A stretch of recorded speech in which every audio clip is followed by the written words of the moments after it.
Hi, this is May. And I'm Joy. Welcome to the QWERTY Writing Life Podcast, where we have candid chats about our creative lives. May and I are friends, writers, and creatives who want to share our endeavors out loud. On this podcast, we're here to encourage each other, and you too, and share tools we've discovered or made up. So you can follow your passions with a little support. So grab your tea or your coffee and let's get started.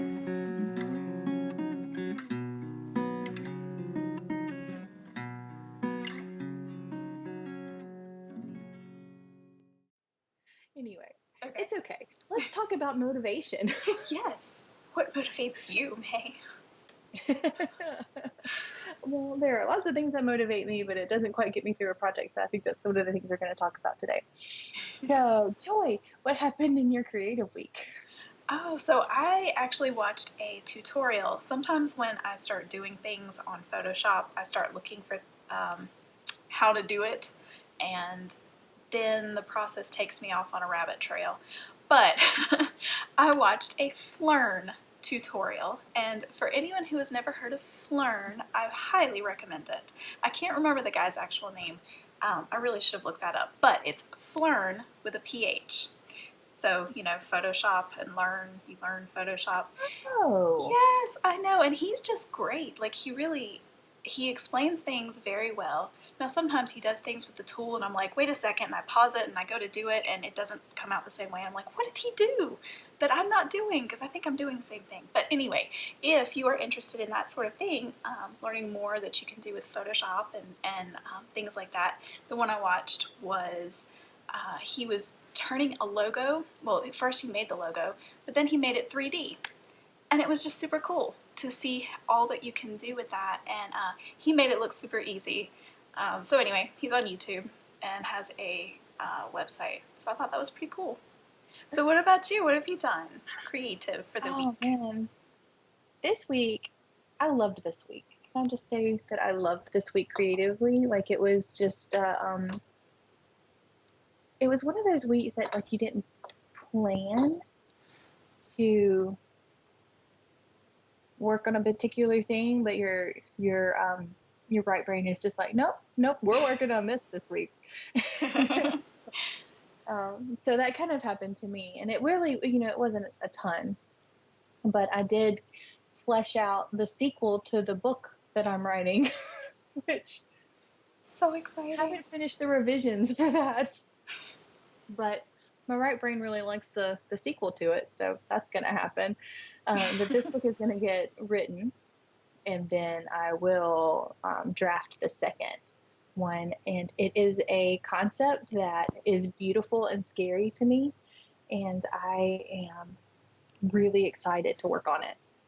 We had actually a listener who asked us a question about our motivations, like how do we keep it and where do we find it and that sort of thing. So Joy and I wanted to address that. So thank you. Yes, thank you. To the listener who asked the question, gave us a little bit of an idea of how we can help you guys. And so we're going to try to do that today, at least from the QWERTY perspective, because, everybody's different. So we'll tell you about us, and hopefully that you can pick up some things that will help you in your creative walk. So let's get started. Or I guess we want to say a little bit of the intro of that it comes down to not necessarily motivation. Maybe that's not quite the right word. What it came down to for us was a shift in mindset to do or do not. There is no try to, use that little quote from our little green friend. And the process to get there is one of determination, maybe more than motivation. And we'll explain kind of what we mean by that. Yeah. I think motivation gets you started. Mm-hmm. It has its place. It's necessary. Motivation gets you started. It gets you your butt in the chair, or your hand on the brush, or yourself at the grocery store. It also can even lead to things like research. If you've never done a particular medium before, as in the creative world, it can lead you to research. It can lead you to mentors. All kinds of. It can lead you to art class. Mm-hmm. But that is only going to get you so far. It's the determination to continue. And when I mean determination, what I mean is this internal drill sergeant? No, that's the wrong word. It's the right word for me. Well, mine is like a governess from a Regency book. Or a grandma that speaks truth, like blunt truth into your life. That's mine. So I guess I'll tell my story, and then you tell your drill sergeant story. And so people can see the difference, where it's basically the same thing, but it's whatever resonates with the individual. So my situation is that I had a lot of fear, which we talked about in episode 5, and how I was dealing with fear. So I'm coming out of this fearful place, and I'm wondering what else, what can I do now? So all of these good things were coming out of writing, but yet I was having trouble making it a consistent part of my life. Does that make sense? Yeah, that makes perfect sense. Okay. So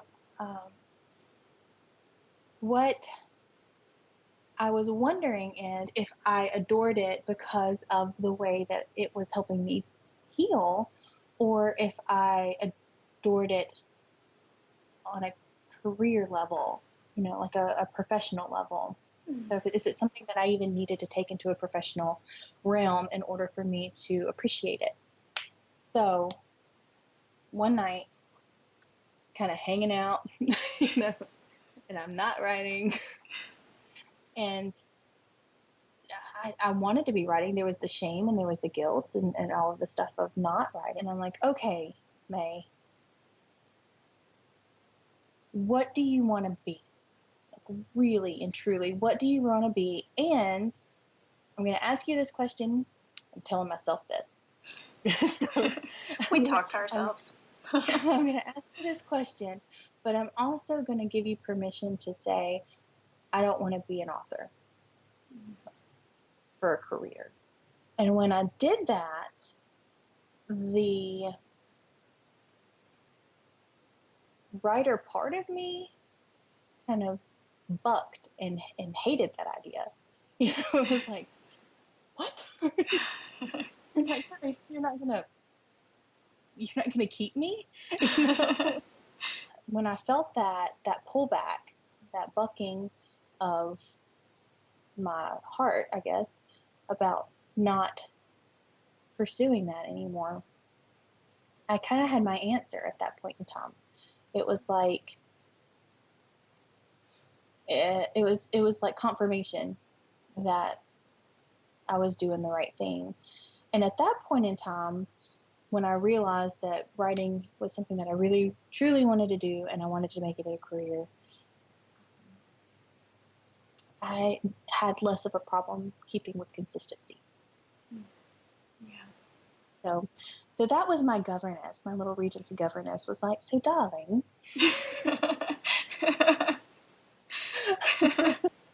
what do you want to be?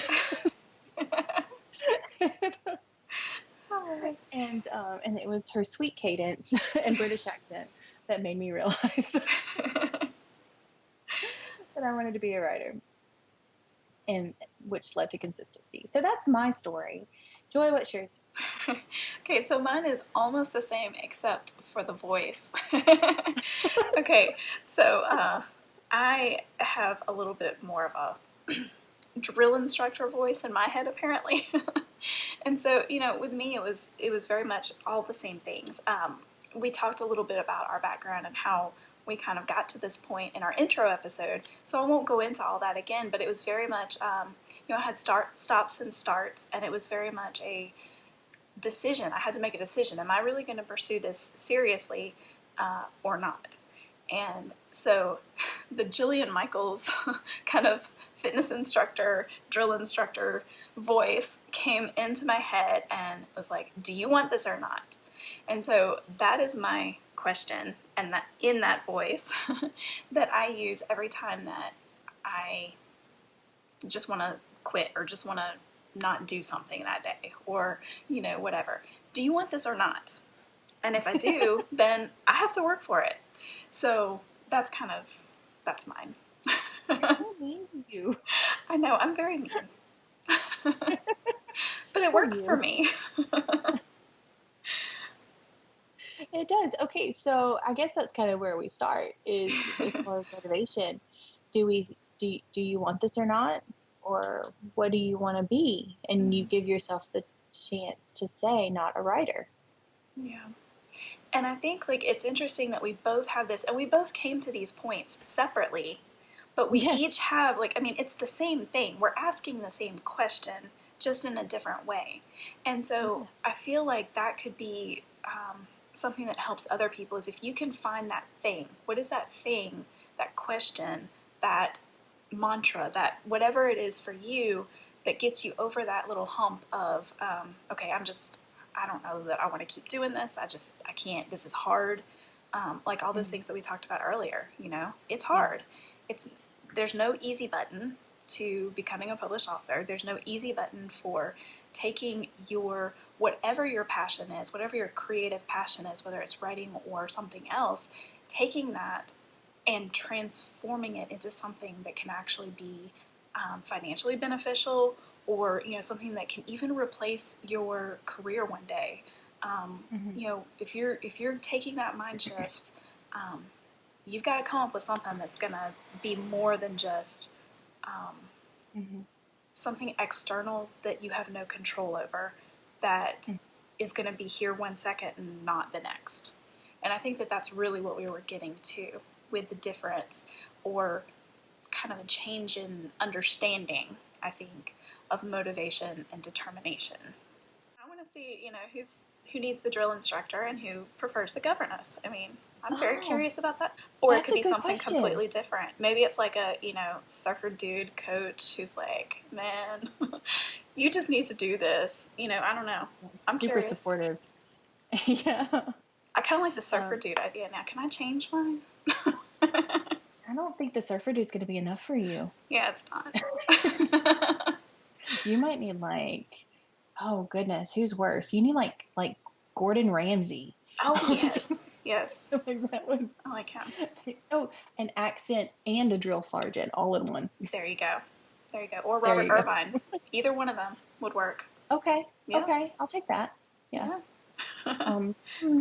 I guess mine is more Jane Eyre. Oh yeah, there you go. Yeah, that kind of thing. I don't know. Is it? Mary Poppins. Yes. And that's not Regency, but still Mary Poppins. Mary Poppins or Jane Eyre. Okay. Love me some Mary Poppins. Okay. So you just kind of have to get to a moment, and if you're not at that moment, don't beat yourself up about that, because it's a process. But if you have had that moment and you haven't made a decision yet, then do so. Yeah. Do or do not. There is no try. Exactly. I feel like from my observations, I feel like there are 3 different types of motivation. And the first one is temporary motivation. And my definition of temporary motivation is motivation with an external stimulus. So this is a really good type of motivation that is a jumping off point. It kind of gets you going, it gets your butt in the chair, or, whatever. And it is going to work for a little bit. Okay. But it's not going to stay forever. So some examples of temporary motivation are like creative friends. So maybe you get into this group of friends and they all like to knit or something. And so you guys you do a weekly knitting club or something like that. And then, maybe some people move away, or they decide that they're not going to knit anymore and they're going to do something else. Or they aren't your friends anymore. So you stop your creative endeavor. That's kind of the temporary aspect of motivations, but it got you doing something. So it's still technically motivation, right? Another thing that could be temporary motivation is accomplishments. So the funny thing about accomplishments is that they have an expiration date. So if you achieve an accomplishment, then immediately that goal is gone, and you have to work to achieve another accomplishment. So expiration date. While you're feeling like you're on the top of the world after achieving an accomplishment, we encourage you to keep working. Another temporary motivation is your reputation. So reputations can come and go. Let's just go ahead and talk to our friend Taylor Swift about that. They're fragile and temporary. I know I made a joke. Okay, so reputation, real talk. So everybody's not going to like us, and it will crush our souls for a while, and then we'll remember who we are and we'll get back up. But you have to know the truth of yourself to use that as a pull bar to get you out of the pit, you know? Yeah. So the next type of motivation is permanent motivation. And this to me is the key to longevity. So permanent motivation in a May definition is motivation without external stimulus. So something that's deep inside of you. You can start with temporary motivation like that, use that as the blaze, but along the way you have to grow to know yourself, because when the blaze dies out, all you have is you. Yeah. So some examples of permanent motivation and how it can be warped, because permanent motivation can also turn into a negative thing. So curiosity is a permanent motivation. The idea that you just need to know things can be really motivating, but it can also be overused, and it can turn into procrastination with all of the knowledge gathering of things that are not pertinent to what you're doing. Go see episode 1 for that. Just, refer to that. Another permanent motivation could be your soul cry, or, I kind of alternate soul cry and heart cry, because I just think they're really romantic ideas, and I like romance. So, and I'm over here thinking battle cry, like we see romance, and I'm just like, each other though, because there's still a cry in there. Exactly. So our soul cry can be warped in a way that can be drowned out by everyday responsibilities if we don't set a precedent to heed it. So basically, we need to continuously hold our creative conch shell to our ear and try to hear the ocean. Okay. Another permanent motivation can be your goals. And here's the thing about goals. It's our dreams that's paired with action, and without the action, it's just a dream. So you got to put those two things together. So that is permanent motivation. That's what we want right there. And that's the thing that's going to continuously keep us going back to join in with our determination. Hi, guys, I heard a puppy. Yes, that's one of my puppies. Shaking. So, okay, finally, because the timer's about to run out, we have do-it-yourself motivation. And again, I totally made this up. So DIY motivation. And, this May definition is motivation that you have to cultivate because you just ain't feeling it. Okay. Mm-hmm. And I think that might be where our listener friend was whenever she was asking this question. She just ain't feeling it. Okay. And we all have those nights and days and weeks and months. Don't we? So this type of motivation is if you have been hurt, if you've been beat down by yourself or someone outside of yourself, if you are not productive right now and you're remembering the good old days of when you were young and spry and well rested and, well, mostly productive. That's where do-it-yourself motivation and a little bit of gumption can come in. And so here are some ways that do-it-yourself motivation can create your own motivation until you start figuring some things out about yourself. Okay. First of all, you can finish something. And I think I've said that before, but it really does do a lot for you. It does. Pick a project, any project, and discover what it feels like to finish something.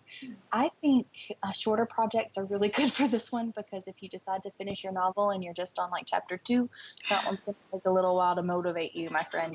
Ooh, our timer happened. I have just a couple of things to say before we get into our QWERTY challenge. And so finish something. So try a short story or a very small painting or just an appetizer or an hors d'oeuvre. An amuse-bouche, if you will. My other suggestion is to stop something. So if there's a project that is giving you irreconcilable grief, honey, let that go. You don't need that in your life, okay? So it also works for people. It's true. I am not a therapist, nor is Joy. We are not suggesting that you end relationships without, forethought. Okay. So stop something. If there is a project that is just eating you alive, it's okay. It's okay to say you're done with that and move on to something else.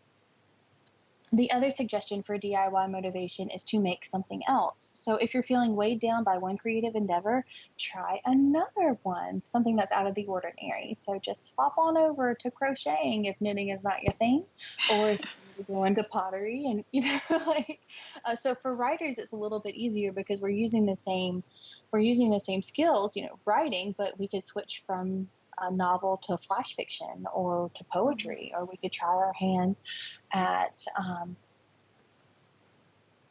creative nonfiction or creative nonfiction. Yeah, so we can or just even hop just journal for a bit.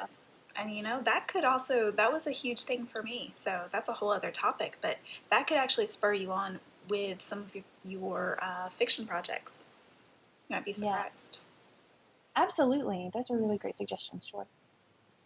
So that's all I have for motivation. There's 3 things. We've got our temporary motivation, our permanent motivation, and if you really need a kick in the butt, you got to do it yourself. There you go. So that's what I got. All right, and that is more than time for the QWERTY challenge. Yeah. So y'all needed to know. I had to tell you. You're good. So yeah. All right, Joy, what's our QWERTY challenge? Our challenge is, and we've said this so many times, but we're going to say it again: evaluate yourself. You're gonna think that's all we ever say. So ask yourself these questions. I've got a few questions for you to kind of think over, and force yourself to give candid answers. Okay, be honest with yourself. That's the most important thing with this. Nobody's going to read it. We're not going to stand over your shoulder and read this. In fact, this would be something that would be perfect for you to journal about this week. I am a huge proponent for journals and journaling. And that's a whole other topic. But anyway, so here are the questions. First off, who am I at my core? And who or what defines me? Okay, and that's going to be different for different people. But that's the first question. Those are the first 2 questions, but I think that they go together. Yes. Did you have a question? I wanted to add a little something to this because it says, who am I at my core? The reason this question is in the QWERTY challenge is that if your self-identity is hinging on others' reactions to your creative endeavor, you are going to be hurt a lot because everybody's perspective is different, especially on art. Art is so speculative. It is dependent upon people's personalities paired with their life experiences, if they're going to like your thing or not, So I think that hinging your self-identity on the products of your creative endeavors is very, very dangerous. That's what I had to say. That was very good. Yes.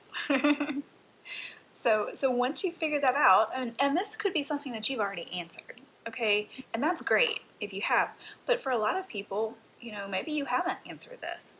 And this is just one of those things that is going to help in so many different ways. Then the second set of questions, it's another pair of questions that just kind of go together. Ask yourself, what do I have to do? Like, absolutely just, I have to do this thing. And what brings you the greatest fulfillment? And chances are they're going to be the same thing. And that's kind of what we're getting toward. But it's like the questions that May was asking herself. And she allowed herself to say, not a writer, to this, so she allowed herself that. So she got a candid answer. And then finally, the third question, can I do anything else and still find that fulfillment? Okay, so once you've answered all of these questions very honestly, you've taken the time to think through it, then you can turn your answers, and especially if it turns out to be your answer is this creative thing, it's what you want to do ultimately, with all of these other things about yourself, then you can turn your answers into some sort of reminder question. Like May and I have our own little questions that we ask in our own little voices.